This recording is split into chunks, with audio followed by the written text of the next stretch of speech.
39. The Master's Reminiscences.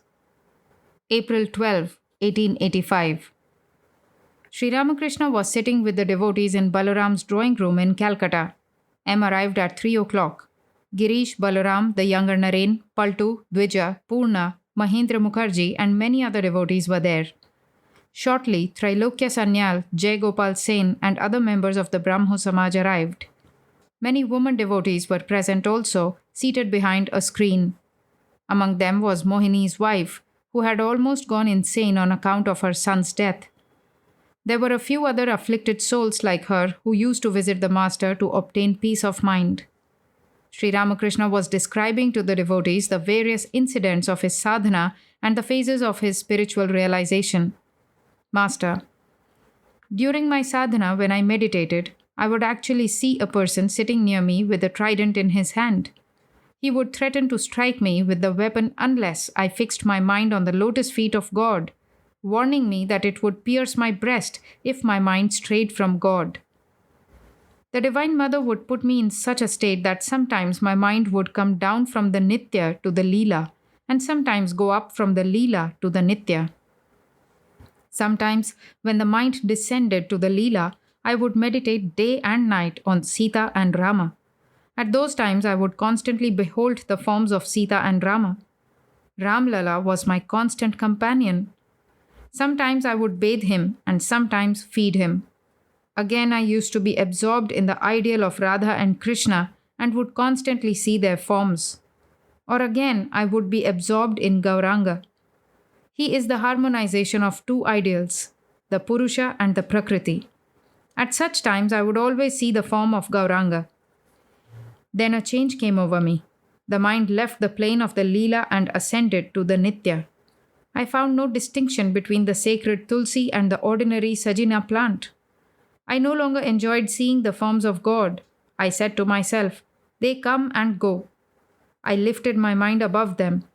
I removed all the pictures of gods and goddesses from my room and began to meditate on the primal Purusha, the indivisible Satchidananda, regarding myself as his handmaid. I practiced all sorts of sadhana. There are 3 classes of sadhana: Sattvic, Rajasic, and Tamasic. In the Sattvic sadhana, the devotee calls on the Lord with great longing or simply repeats his name. He doesn't seek any result in return. The Rajasic sadhana prescribes many rituals: Purascharana, pilgrimage, Panchatapa, worship with 16 articles, and so forth. The Tamasic sadhana is a worship of God with the help of tamas. The attitude of a tamasic devotee is this: Hail Kali, what? Wilt thou not reveal thyself to me? If not, I will cut my throat with a knife. In this discipline, one does not observe conventional purity. It is like some of the disciplines prescribed by the Tantra. During my sadhana period, I had all kinds of amazing visions. I distinctly perceived the communion of Atman. A person exactly resembling me entered my body and began to commune with each one of the 6 lotuses. The petals of these lotuses had been closed, but as each of them experienced the communion, the drooping flower bloomed and turned itself upward. Thus blossomed forth the lotuses at the centers of Mooladhara, Swadhisthana, Anahata, Vishuddha, Agnya, and Sahasrara. The drooping flowers turned upward. I perceived all these things directly. When I meditated during my sadhana, I used to think of the unflickering flame of a lamp set in a windless place. In deep meditation, a man is not at all conscious of the outer world. A hunter was aiming at a bird. A bridal procession passed along beside him, with the groom's relatives and friends, music, carriages, and horses. It took a long time for the procession to pass the hunter, but he was not at all conscious of it.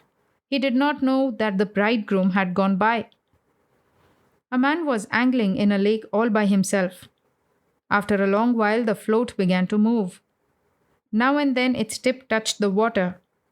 The angler was holding the rod tight in his hands, ready to pull it up, when a passer-by stopped and said, "Sir, can you tell me where Mr. Banerjee lives?" There was no reply from the angler, who was just on the point of pulling up the rod. Again and again the stranger said to him in a loud voice, "Sir, can you tell me where Mr. Banerjee lives?" But the angler was unconscious of everything around him. His hands were trembling, his eyes fixed on the float. The stranger was annoyed and went on. When he had gone quite away, the angler's float sank under water, and with one pull of the rod, he landed the fish. He wiped the sweat from his face with his towel and shouted after the stranger. Hey, he said, come here, listen. But the man would not turn his face. After much shouting, however, he came back and said to the angler, Why are you shouting at me? What did you ask me about? Said the angler. The stranger said, I repeated the question so many times, and now you are asking me to repeat it once more? The angler replied, At that time my float was about to sink, so I didn't hear a word of what you said. A person can achieve such single mindedness in meditation that he will see nothing, hear nothing. He will not be conscious even of touch. A snake may crawl over his body, but he will not know it. Neither of them will be aware of the other. In deep meditation, the sense organs stop functioning. The mind does not look outward. It is like closing the gate of the outer court in a house. There are 5 objects of the senses: form, taste, smell, touch, and sound. They are all left outside. At the beginning of meditation, the objects of the senses appear before the aspirant. But when the meditation becomes deep, they no longer bother him. They are left outside. How many things I saw during meditation! I vividly perceived before me a heap of rupees, a shawl, a plate of sweets, and 2 women with rings in their noses. What do you want? I asked my mind. Do you want to enjoy any of these things? No, replied the mind. I don't want any of them. I don't want anything but the lotus feet of God. I saw the inside and the outside of the women, as one sees from outside the articles in a glass room. I saw what is in them: entrails, blood, filth, worms, phlegm, and such things. Girish Chandra Ghosh used to say now and then that he could cure illness by the strength of the Master's name. Master, to Girish and the other devotees. People of small intellect seek occult powers, powers to cure disease, win a lawsuit, walk on water, and such things. But the genuine devotees of God don't want anything except his lotus feet. One day, Hriday said to me, Uncle, please ask the mother for some powers, some occult powers. I have the nature of a child. While I was practicing japa in the Kali temple, I said to Kali, Mother, Hriday asked me to pray to you for some occult powers. The Divine Mother at once showed me a vision. A middle-aged prostitute, about 40 years old, appeared and sat with her back to me. She had large hips and wore a black-bordered sari. Soon she was covered with filth. The mother showed me that occult powers are as abominable as the filth of that prostitute. Thereupon I went to Hriday and scolded him, saying, Why did you teach me such a prayer? It is because of you that I had such an experience. People with a little occult power gain such things as name and fame. Many of them want to follow the profession of guru, gain people's recognition, and make disciples and devotees. Men say of such a guru, Ah, he is having a wonderful time. How many people visit him? He has many disciples and followers. His house is overflowing with furniture and other things. People give him presents. He has such power that he can feed many people if he so desires. The profession of a teacher is like that of a prostitute. It is the selling of oneself for the trifle of money, honor, and creature comforts. For such insignificant things, it is not good to prostitute the body, mind, and soul, the means by which one can attain God. A man once said about a certain woman, Ah, she is having a grand time now. She is so well off. She has rented a room and furnished it with a couch, a mat, pillows, and many other things. And how many people she controls? They are always visiting her. In other words, the woman has now become a prostitute. Therefore, her happiness is unbounded. Formerly, she was a maidservant in a gentleman's house. Now she is a prostitute. She has ruined herself for a mere trifle. How many other visions I saw while meditating during my sadhana. Once I was meditating under the bael tree when sin appeared before me and tempted me in various ways. He came to me in the form of an English soldier. He wanted to give me wealth, honor, sex pleasure, various occult powers, and such things. I began to pray to the Divine Mother. Now I am telling you something very secret. The mother appeared. I said to her, "Kill him, mother." I still remember that form of the mother, her world bewitching beauty. She came to me taking the form of Krishnamayi, but it was as if her glance moved the world. Sri Ramakrishna became silent. Resuming his reminiscences, he said, "How many other visions I saw, but I am not permitted to tell them. Someone is shutting my mouth, as it were. I used to find no distinction between the sacred tulsi and the insignificant sajina leaf. The feeling of distinction was entirely destroyed. Once I was meditating under the banyan when I was shown a Mussalman with a long beard. He came to me with rice in an earthen plate. He fed some other Mussalmans with the rice and also gave me a few grains to eat. The mother showed me that there exists only one and not two. It is Satchidananda alone that has taken all these various forms. He alone has become the world and its living beings. Again, it is he who has become food." To Girish, M. and the others. "I have the nature of a child." Hriday said to me, "Uncle, ask the mother for some occult powers." At once I went to the temple to ask her about them. At that time, God had put me in such a state that I had to listen to those who lived with me. I felt like a child who sees darkness all around unless someone is with him. I felt as if I should die unless Hriday was near me. You see, I am in that state of mind just now. While I am speaking to you, my inner spirit is being awakened." As Sri Ramakrishna uttered these words, he was on the point of plunging into samadhi and losing consciousness of time and space. But he was trying with the utmost difficulty to control himself. He said to the devotees in an ecstatic mood, "I still see you, but I feel as if you had been sitting here forever. I don't recall when you came or where you are." Sri Ramakrishna was silent a few minutes. Then, regaining partial consciousness, he said, "I shall have a drink of water." He often said things like this after samadhi, in order to bring down his mind to the ordinary plane of consciousness. Girish was a newcomer and did not know this, so he started to bring some water. Sri Ramakrishna asked him not to, saying, "No, my dear sir, I cannot drink now." The master and the devotees were silent a while. Sri Ramakrishna resumed the conversation. Master to M. "Well, have I done any wrong in telling these secret experiences?" M did not know what to say and kept quiet. Master: "Why should there be any harm in it? I have told these things to create faith in you all." After a while, he said to M very humbly, "Will you kindly bring him here?" He referred to Purna. M, hesitating, "Yes, sir, I shall send for him this very moment." Master, eagerly, "In Purna I have reached the post." Was Sri Ramakrishna hinting that Purna was perhaps the last devotee of his inner circle? Sri Ramakrishna then described to Girish, M, and the other devotees his own experience of Mahabhava. Master, to the devotees, "My joy after that experience was equal to the pain I suffered before it. Mahabhava is a divine ecstasy. It shakes the body and mind to their very foundation. It is like a huge elephant entering a small hut. The house shakes to its foundation. Perhaps it falls to pieces. The burning pain that one feels when one is separated from God is not an ordinary feeling. It is said that the fire of this anguish in Rupa and Sanatana scorched the leaves of the tree under which they sat. I was unconscious 3 days in that state. I couldn't move. I lay in one place. When I regained consciousness, the Brahmani took me out for a bath. But my skin couldn't bear the touch of her hand, so my body had to be covered with a heavy sheet. Only then could she hold me with her hand and lead me to the bathing place.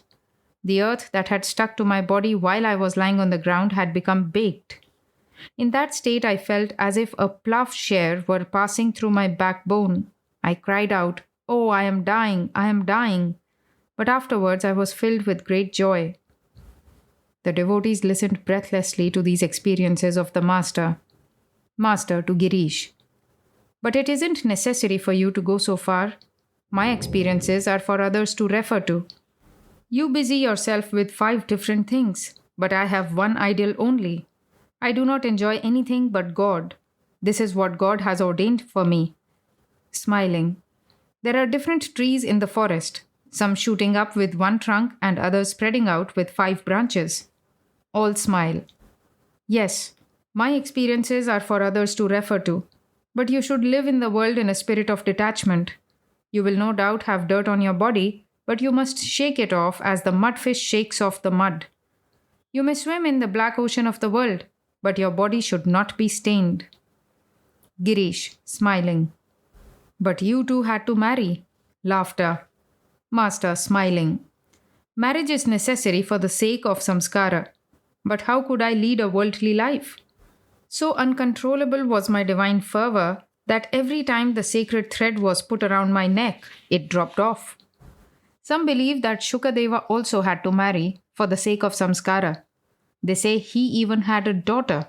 All laugh. Woman and gold alone is the world. It makes one forget God. Girish. But how can we get rid of woman and gold? Master. Pray to God with a yearning heart. Pray to Him for discrimination. God alone is real and all else illusory. This is discrimination. One strains water through a fine sieve in order to separate the dirt from it.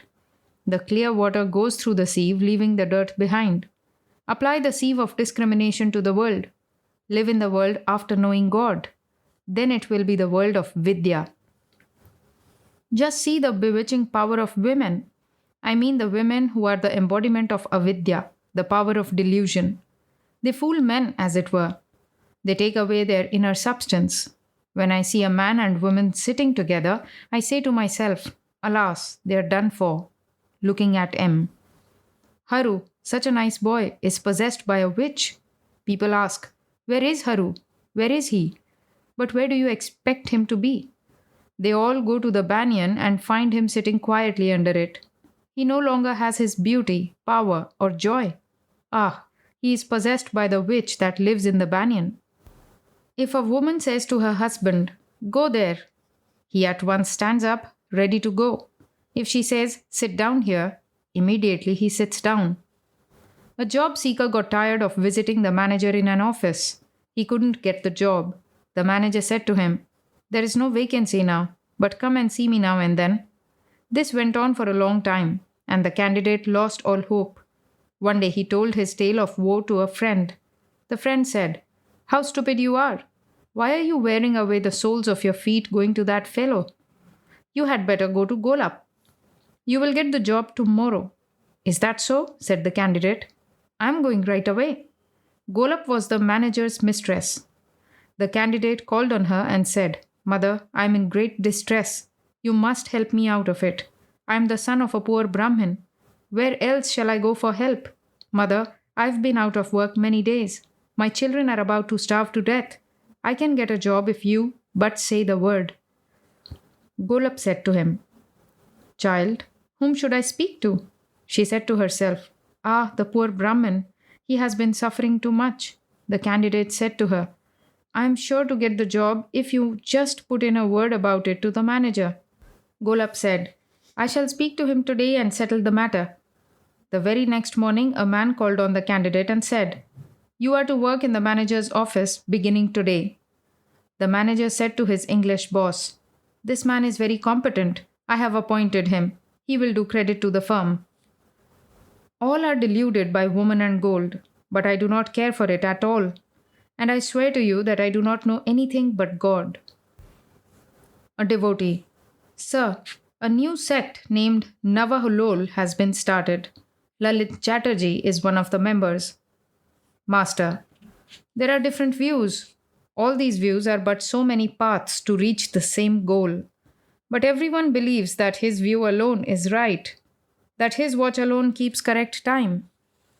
Girish to M. Do you remember what Pope says about it?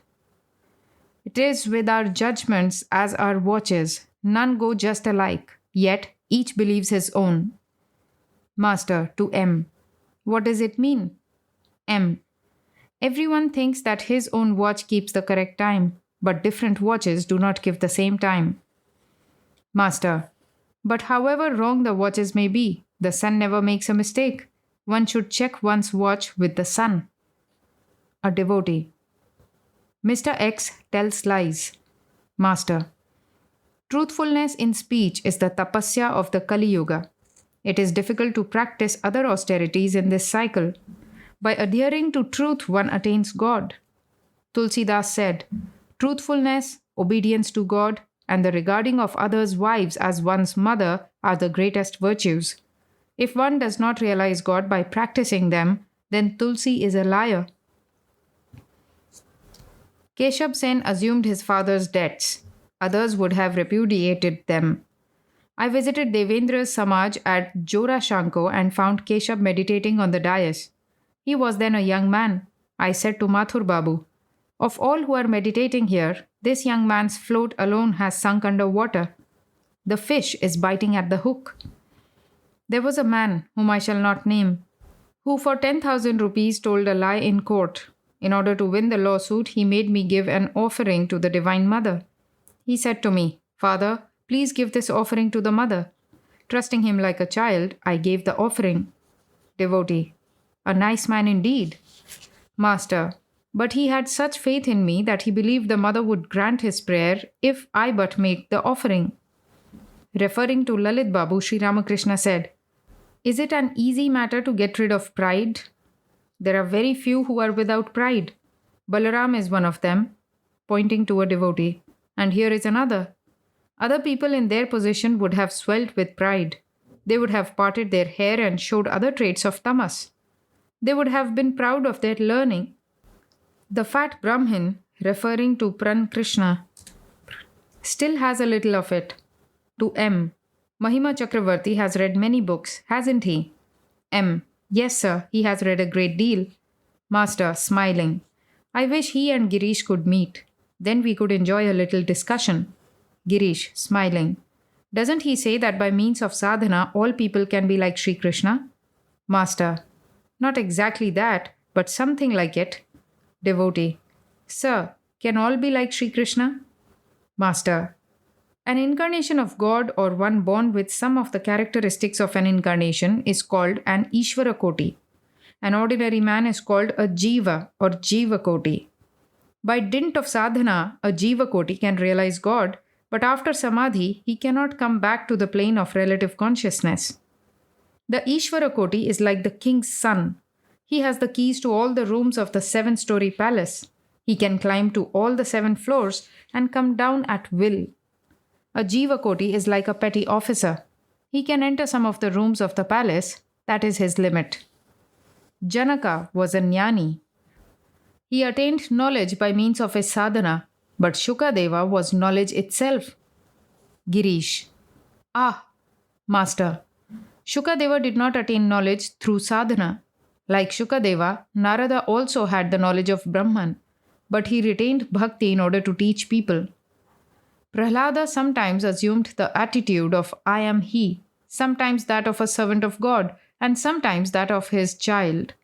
Hanuman also was like that. All may wish for such a lofty state, but all cannot attain it. Some bamboos are hollower than others, some are more solid inside. A devotee. You say that your spiritual experiences are for others to refer to. Tell us what we should do. Master. If you want to realize God, then you must cultivate intense dispassion. You must renounce immediately what you feel to be standing in your way. You should not put it off till the future. Woman and gold is the obstruction. The mind must be withdrawn from it. One must not be slow and lazy. A man was going to bathe. He had his towel on his shoulder. His wife said to him, You are worthless. You are getting old and still you cannot give up some of your habits. You cannot live a single day without me. But look at that man. What a renouncer he is. Husband. Why? What has he done? Wife. He has 16 wives and he is renouncing them one by one. You will never be able to renounce. Husband. Renouncing his wives one by one. You are crazy. He won't be able to renounce. If a man wants to renounce, does he do it little by little? Wife, smiling. Still he is better than you. Husband. You are silly. You don't understand. He cannot renounce. But I can. See, here I go. The master continued, "That is called intense renunciation. No sooner did the man discriminate than he renounced. He went away with the towel on his shoulder. He didn't turn back to settle his worldly affairs. He didn't even look back at his home. He who wants to renounce needs great strength of mind. He must have a daredevil attitude like a dacoit's. Before looting a house, the dacoits shout, 'Kill, murder, loot.' Cultivate devotion and love of God, and so pass your days. What else can you do?" When Krishna went away, Yashoda became insane with grief and visited Radha. Radha was moved by her sorrow and appeared before her as Adya Shakti. She said, "My child, ask a boon of me."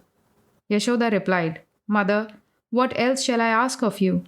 Bless me that I may serve Krishna alone with my body, mind, and speech, that I may behold his devotees with these eyes, that I may go with these feet to the place where his divine sport is manifested, that I may serve him and his devotees with these hands, and that I may devote all my sense organs to his service alone." As Sri Ramakrishna uttered these words, he was about to go into ecstasy. Suddenly he exclaimed, "Kali, the embodiment of destruction. No, Nitya Kali, my eternal divine mother." With great difficulty he restrained himself. He was starting to say more about Yashoda when Mahendra Mukherjee arrived.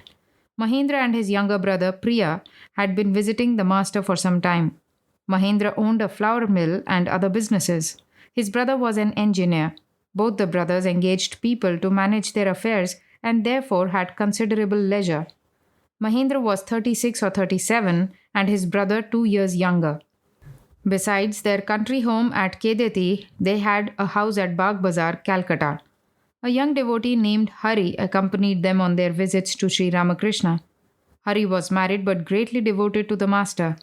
Mahendra and Hari had not visited Dakshineshwar for a long time. They saluted Sri Ramakrishna. "Master." "Hello, why haven't you visited Dakshineshwar for so long?" Mahendra. "Sir, I have been away from Calcutta. I was at Kedati." Master. "You have no children, you don't serve anybody, and still you have no leisure. Goodness gracious." The devotees remained silent. Mahendra was a little embarrassed. Master to Mahendra. "Why am I saying all this to you? You are sincere and generous. You have love for God." Mahendra. "You are saying these words for my good." Master, smiling. "You see, we don't take any collection during the performance at our place. Jadu's mother says to me, 'Other sadhus always ask for money, but you do not.' Worldly people feel annoyed if they have to spend money." A theatrical performance was being given at a certain place. A man felt a great desire to take a seat and see it. He peeped in and saw that a collection was being taken from the audience. Quietly, he slipped away. Another performance was being given at some other place. He went there and, inquiring, found that no collection would be taken. There was a great rush of people. He elbowed his way through the crowd and reached the center of the hall. There he picked out a nice seat for himself, twirled his mustaches, and sat through the performance. All laugh. "You have no children to divert your mind. I know a deputy magistrate who draws a salary of 800 rupees a month. He went to Keshav's house to see a performance. I was there too. Rakhal and a few other devotees were with me and sat beside me. After a while, Rakhal went out for a few minutes. The deputy magistrate came over and made his young son take Rakhal's seat. I said, 'He can't sit there.' At that time, I was in such a state of mind that I had to do whatever the person next to me would ask me to do. So I had seated Rakhal beside me. As long as the performance lasted, the deputy did nothing but gibber with his son. The rascal didn't look at the performance even once.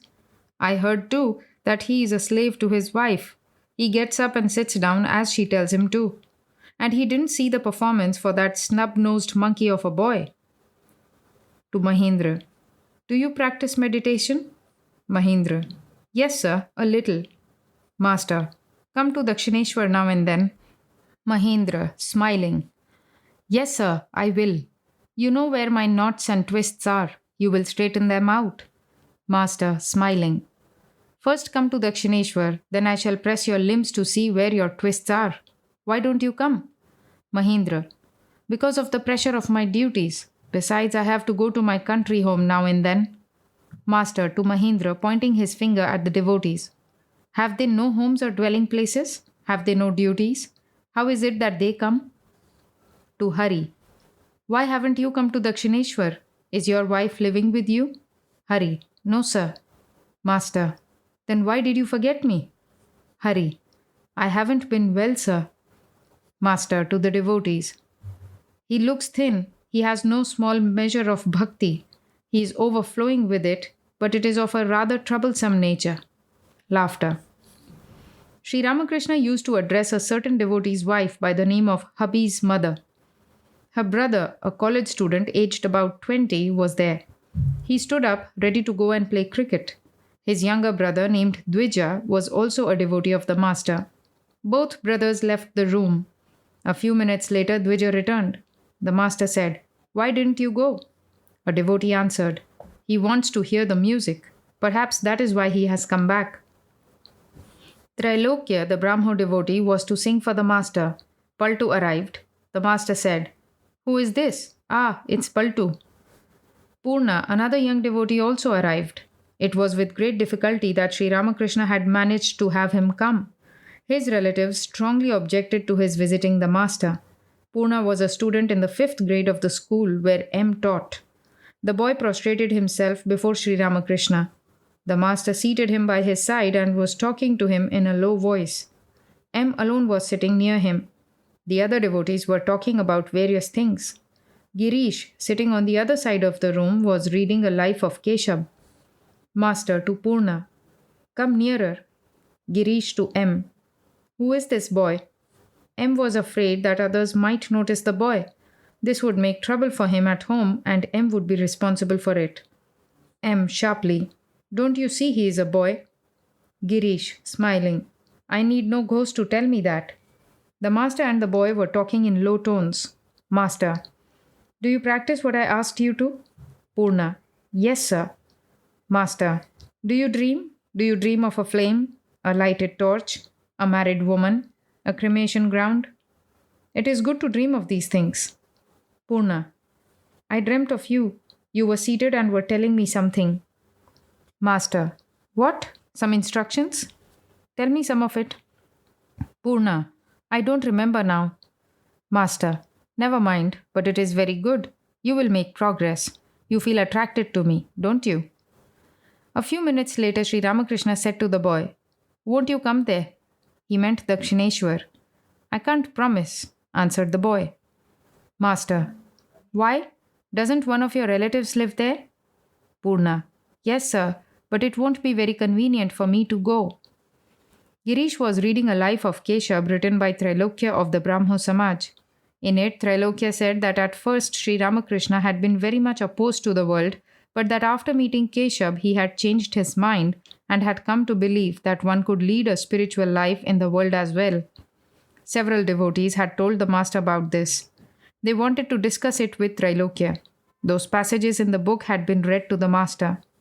Noticing the book in Girish's hand, Sri Ramakrishna said to Girish, M, Ram, and the other devotees, Those people are busy with the world.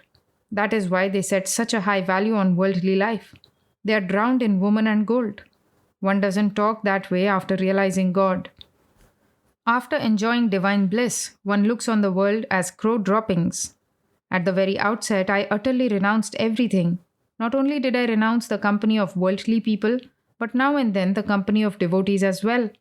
I noticed that the devotees were dropping dead one by one, and that made my heart writhe with pain. But now I keep one or two of them with me. Girish left for home, saying he would come back. Trailokya arrived with Jai Gopal Sen. They bowed before the master and sat down. He inquired about their health. The younger Naren entered the room and saluted Sri Ramakrishna. The master said to him, Why didn't you see me last Saturday?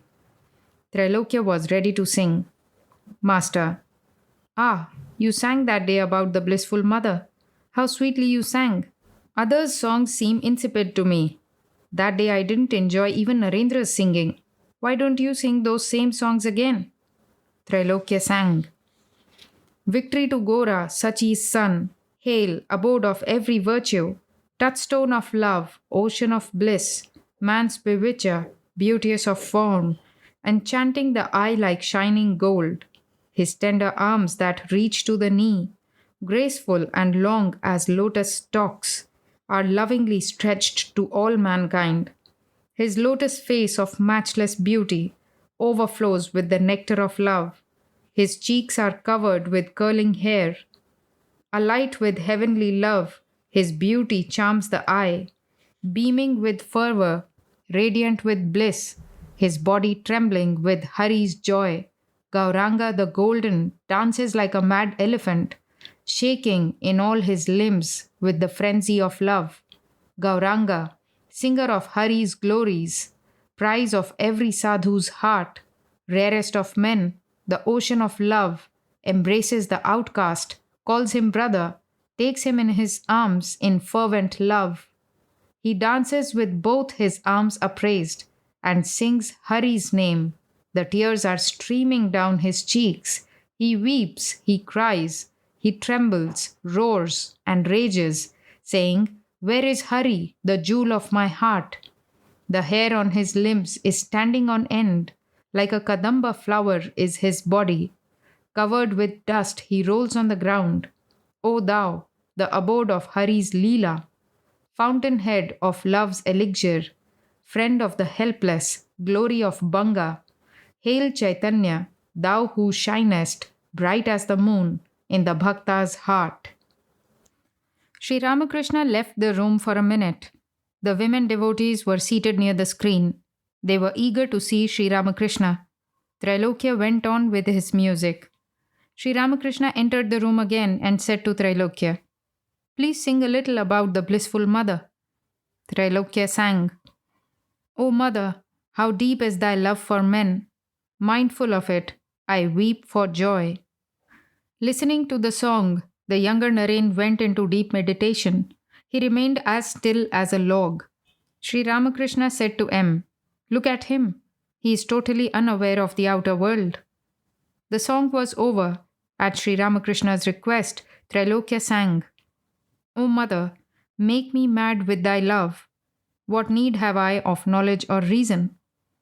Ram asked him to sing about Hari. Trailokya sang, "Chant, O mind, the name of Hari. Sing aloud the name of Hari. Praise Lord Hari's name. And praising Hari's name, O mind, cross the ocean of this world. Hari dwells in earth, in water. Hari dwells in fire and air. In sun and moon he dwells. Hari's ever-living presence fills the boundless universe." M said in a low voice to Trailokya, "Please, Gaur and Nitai, ye blessed brothers." Sri Ramakrishna too asked him to sing the song. Trailokya and the devotees sang it in chorus, the master joining them. When it was over, the master sang, "Behold, the two brothers have come, who weep while chanting Hari's name. The brothers who, in return for blows, offer to sinners Hari's love, embracing everyone as brother, even the outcast shunned by men. Behold, the two brothers have come, who once were Kanai and Balai of Braja." Sri Ramakrishna sang again, "See how all Nadia is shaking under the waves of Gauranga's love." Then, "Who are they that walk along, chanting Hari's name? O Madhai, go out and see. They seem to be Gaur and Nitai, with golden anklets on their lovely feet, shaven of head and clad in rags. They reel like madmen as they go." The younger Naren was about to leave. "Master, show great devotion to your parents, but don't obey them if they stand in your way to God. You must gird your loins with great determination and say, 'This rogue of a father.'" Naren, "Truly, I have no fear." Girish arrived. Sri Ramakrishna introduced him to Trailokya. He asked them to talk to each other. A few minutes later, the master said, "That song again, please." Trailokya sang, "Victory to Gora, Sachi's son. Hail, abode of every virtue. Touchstone of love, ocean of bliss. Man's bewitcher, beauteous of form, enchanting the eye like shining gold." Sri Ramakrishna went into Samadhi. He stood up, totally unconscious of the world. Regaining partial consciousness, he begged Trilokya to sing, "Oh, what a vision I have beheld." Trilokya sang, "Oh, what a vision I have beheld in Keshab Bharati's hut. Gora, in all his matchless grace, shedding tears in 1,000 streams. Like a mad elephant, he dances in ecstasy and sings, drunk with an overwhelming love. Rolling flat upon the ground and swimming in his tears, he weeps and shouts Lord Hari's name, piercing the very heavens with his cries, loud as a lion's roar. Then most humbly he begs men's love, to feel himself the servant of God. Shorn of his locks, he has put on the yogi's ochre robe. Even the hardest heart must melt to see his pure and heavenly love. Smitten with man's deep woe, he has abandoned everything and pours out love unstintingly. Oh, would that Prem Das were his slave, and passing from door to door, might sing Gauranga's endless praise." The music was over. It was about dusk. Sri Ramakrishna was surrounded by the devotees. Master to Ram. There were no instruments to accompany the songs. The singing creates an atmosphere when there is proper accompaniment. Smiling. Do you know how Balaram manages a festival? He is like a miserly Brahmin raising a cow. The cow must eat very little but give milk in torrents. All laugh. Sing your own songs and beat your own drums. That's Balaram's idea. All laugh. As evening came on, lamps were lighted in the drawing room and on the veranda. Sri Ramakrishna bowed to the Divine Mother and began to chant the name of God. The devotees sat around and listened to his sweet chanting. They wanted to discuss with Trilokya his remarks about the Master's change of opinion on worldly life. Girish started the discussion. Girish to Trilokya. You have written that after coming in contact with Keshab, Sri Ramakrishna changed his views about worldly life, but it isn't true. Master to Trilokya and the other devotees. If a man enjoys the bliss of God, he doesn't enjoy the world. Having tasted divine bliss, he finds the world insipid. If a man gets a shawl, he doesn't care for broadcloth. Trilokya. I referred to those who wanted to lead a worldly life. I didn't mean renouncers. Master. What are you talking about? People talk about leading a religious life in the world, but if they once taste the bliss of God, they will not enjoy anything else. Their attachment to worldly duties declines. As their spiritual joy becomes deeper, they simply cannot perform their worldly duties. More and more they seek that joy. Can worldly pleasures and sex pleasures be compared to the bliss of God? If a man once tastes that bliss, he runs after it ever afterwards. It matters very little to him then whether the world remains or disappears. Though the chatak bird is about to die of a parched throat, and around it there are 7 oceans, rivers, and lakes overflowing with water, still it will not touch that water. Its throat is cracking with thirst, and still it will not drink that water. It looks up, mouth agape, for the rain to fall when the star Swati is in the ascendant. To the chatak bird, all waters are mere dryness beside Swati water. People say they will hold to both God and the world. After drinking an ounce of wine, a man may be pleasantly intoxicated and also conscious of the world. But can he be both when he has drunk a great deal more? After the bliss of God, nothing else tastes good. Then talk about woman and gold stabs the heart, as it were. Intoning. I cannot enjoy the talk of worldly people. When a man becomes mad for God, he doesn't enjoy money or such things. Trilokya. But sir, if a man is to remain in the world, he needs money and he must also save. He has to give in charity and... Master. What? Do you mean that one must first save money and then seek God? And you talk about charity and kindness? A worldly man spends thousands of rupees for his daughter's marriage. Yet all the while, his neighbors are dying of starvation, and he finds it hard to give them 2 morsels of rice.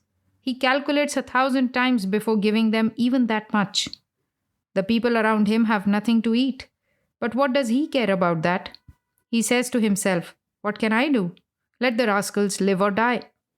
All I care about is that the members of my family should live well." And they talk about doing good to others? Trailokya. But, sir, there are good people in the world as well. Take the case of Pundarika Vidyanidhi, the devotee of Chaitanya. He lived in the world. Master. He had drunk wine up to his neck. If he had drunk a little more, he couldn't have led a worldly life. Trailokya remained silent. M said aside to Girish, "Then what he has written is not true." Girish to Trailokya, "Then what you have written is not true." Trailokya, "Why so? Doesn't he, meaning Sri Ramakrishna, admit that a man can lead a spiritual life in the world?" Master, "Yes, he can. But such a man should first of all attain knowledge and then live in the world. First, he should realize God. Then he can swim in a sea of slander and not be stained. After realizing God, a man can live in the world like a mudfish. The world he lives in after attaining God is the world of Vidya. In it, he sees neither woman nor gold. He finds there only devotion, devotee, and God. You see, I too have a wife, and a few pots and pans in my room. I too feed a few vagabonds. I too worry about the devotees. Hubby's mother, for instance, when they come here." A devotee to Trailokya. "I have read in your book that you do not believe in the incarnation of God.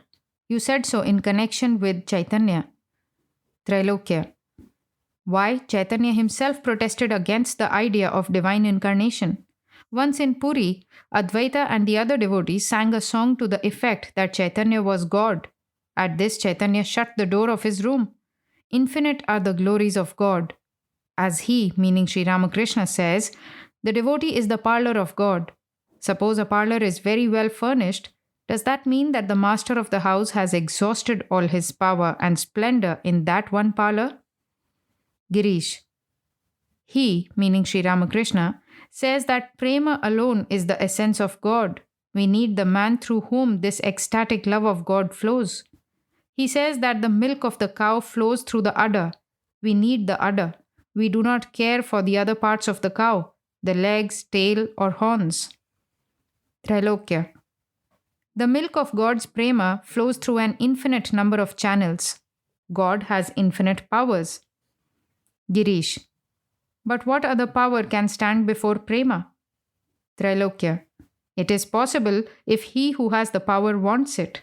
Everything is in God's power. Girish. Yes, I admit that. But there is also a thing called the power of avidya.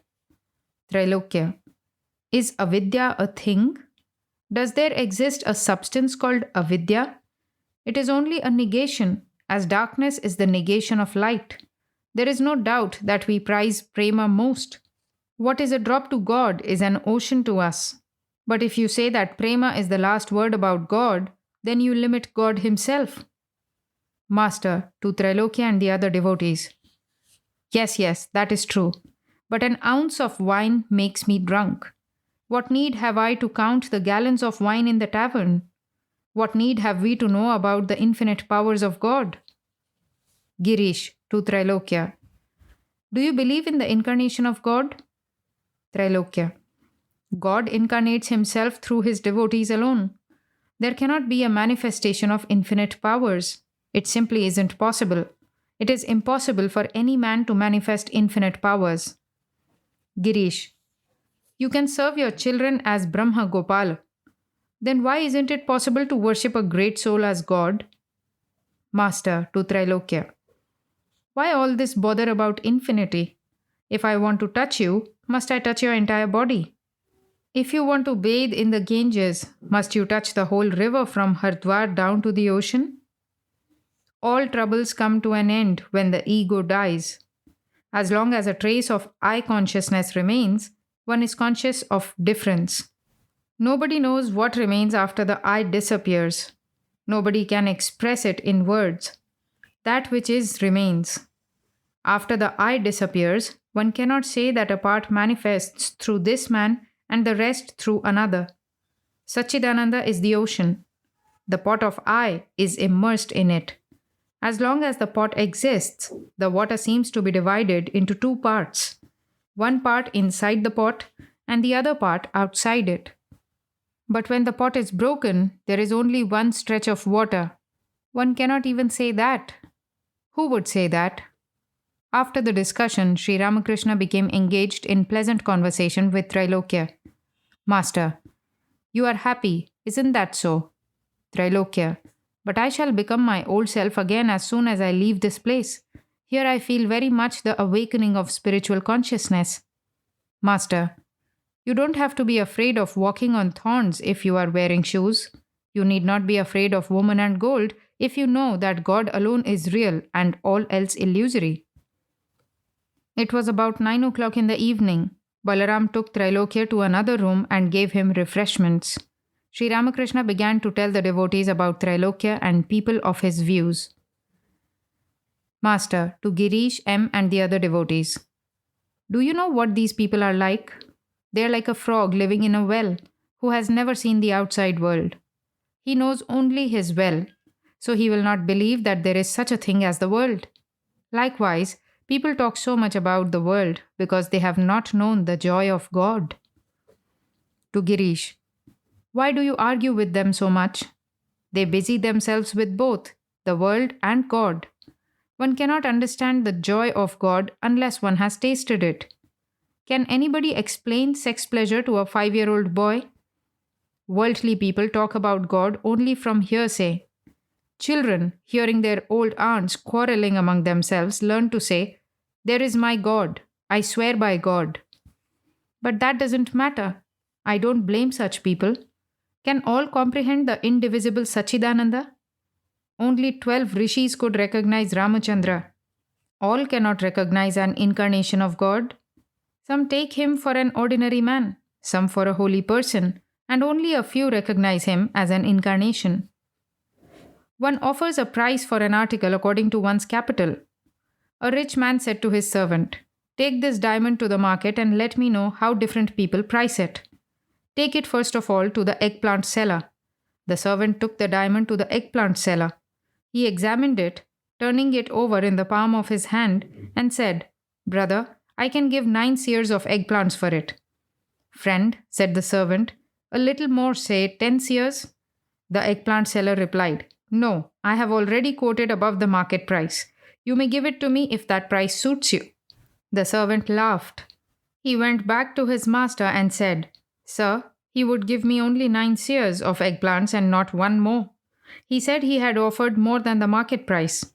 The master smiled and said, "Now take it to the cloth dealer. The other man deals only in eggplants. What does he know about a diamond? The cloth dealer has a little more capital. Let us see how much he offers for it." The servant went to the cloth dealer and said, "Will you buy this? How much will you pay for it?" The merchant said, "Yes, it is a good thing. I can make a nice ornament out of it. I will give you 900 rupees for it." "Brother," said the servant, "offer a little more and I will sell it to you. Give me at least 1,000 rupees." The cloth dealer said, "Friend, don't press me for more. I have offered more than the market price. I cannot give a rupee more. Suit yourself." Laughing, the servant returned to his master and said, "He won't give a rupee more than 900. He too said he had quoted above the market price." The master said with a laugh, "Now take it to a jeweler. Let us see what he has to say." The servant went to a jeweler. The jeweler glanced at the diamond and said at once, "I will give you 100,000 rupees for it." They talk of practicing religion in the world. Suppose a man is shut up in a room. All the doors and windows are closed. Only a little light comes through a hole in the ceiling. Can he see the sun with that roof over his head? And what will he do with only one ray of light? Woman and gold is the roof. Can he see the sun unless he removes the roof? Worldly people are shut up in a room, as it were. The incarnations of God belong to the class of the Ishvara Kotis. They roam about in the open spaces. They are never imprisoned in the world, never entangled by it. Their ego is not the thick ego of worldly people. The ego, the I consciousness of worldly people is like 4 walls and a roof. The man inside them cannot see anything outside. The ego of the incarnations and other Ishvara kotis is a thin ego. Through it, they have an uninterrupted vision of God. Take the case of a man who stands by a wall on both sides of which there are meadows stretching to infinity. If there is a hole in the wall, through it he can see everything on the other side. If the hole is a big one, he can even pass through it. The ego of the incarnations and other Ishvara kotis is like the wall with a hole. Though they remain on this side of the wall, still they can see the endless meadow on the other side. That is to say, though they have a human body, they are always united with God. Again, if they will, they can pass through the big hole to the other side and remain in samadhi. And if the hole is big enough, they can go through it and come back again. That is to say, though established in samadhi, they can again descend to the worldly plane. The devotees listened breathlessly to these words about the mystery of divine incarnation.